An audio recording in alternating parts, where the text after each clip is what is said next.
Hello කොහමද හැමදෙනාම?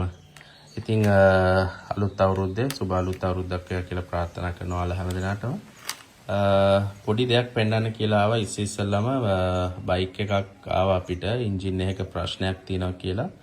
නමුත් ටැංක් දෙක තුනකටම ගිහිල්ලා ඒ ලෙඩේ හොයාගන්න බැරුව එක එක ප්‍රශ්න වෙලා තියෙනවා. නමුත් දැන් අපි ඇවිල්ලා බලනකොට අපිට තේරිච්ච විදිහට සහ අපි හෙඩ් එක ගලවලා එන්ජින් එකේ යටපැත්තෙන් තමයි සවුන්ඩ් එක එන්නේ.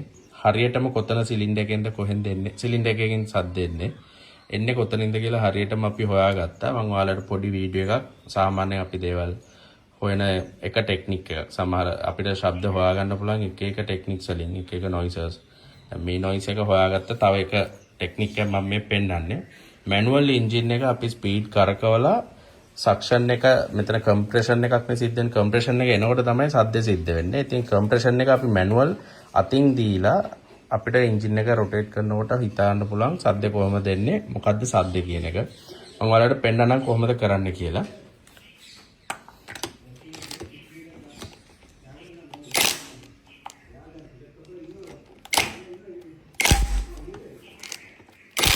අපි එන්ජින් එක මැනුවල් කරකවන්න හදන්නේ. කරකවන ගමන් මම සිලින්ඩර් එකෙන් සිලින්ඩර් එක කම්ප්‍රෙෂන් කරනවා. කම්ප්‍රෙෂන් කරද්දී ඔයාලා හොඳට ඇහුම්කන් දෙන්න. සද්ද වෙනසක් සිද්ධ වෙනවා.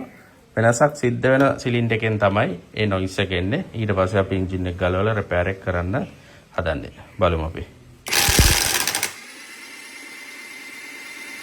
ඔය විදිහට තමයි සාමාන්‍යයෙන් එන්ජින් එකක් වැඩ කරන්නේ. අපි ඔන්න පළවෙනි සිලින්ඩර් එක සක්ෂන් කම්ප්‍රෙෂන් කරමු.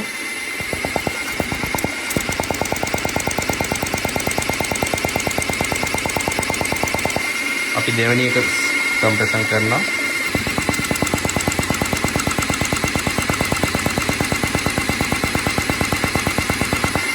තුන්වෙනි එක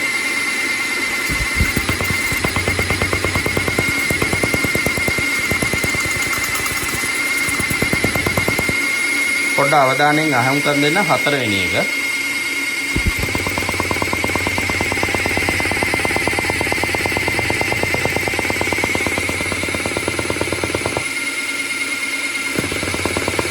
පේනවාද ඔයාලට ශබ්ද වෙනස? ඒකේ නොක් එකක් එනවා. එතනින් තමයි ශබ්ද එන්නේ. කියන්නේ හතරවෙනි සිලින්ඩර් එකට අදාළව කොහේ හරි කම්ප්‍රෙස් වෙන තැනක් හෝ ඒකට සම්බන්ධ කොතනින් හරි තමයි මේ ශබ්ද එන්නේ.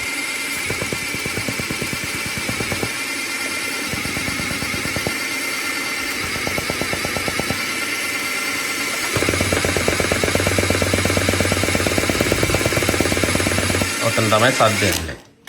ඉතින් ඕවා අපි එක එක ටෙක්නික්ස් වලට අපිට දේවල් හොයාගන්න පුළුවන්. මේකත් ඒ වගේ ටෙක්නික් එකක් ඔය හොයන.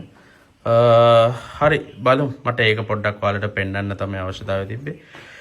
අපි දැන් එන්ජින් එක පළු කරනවා. පළු කරන ඉස්සෙල්ලා ක්ලච් හවුසින් එක පැත්ත ගලවලා ආයෙ ඔය කරපු විදිහටම අපි ටෙස්ටිං එක කරලා බලනවා. අපිට විසිබල් ඒරියා එකකද ඔය ප්‍රශ්න තියෙන. කියන්නේ පේන ඇහැට පේන ඒරියා එකකද අවුල තියෙන්නේ. ගලවන්න කරන්නේ නැතුව කොට දාන්න පුළුවන්ද කියලා. බැරිම වුණොත් විතරයි එන්ජින් එක අපි ගලවලා පළු කරලා මේක හදන්න. මම හදලා ඉවරලත් වීඩියෝ එකක් දාන්නම් ඔයාලට. ඕකේ, thank you.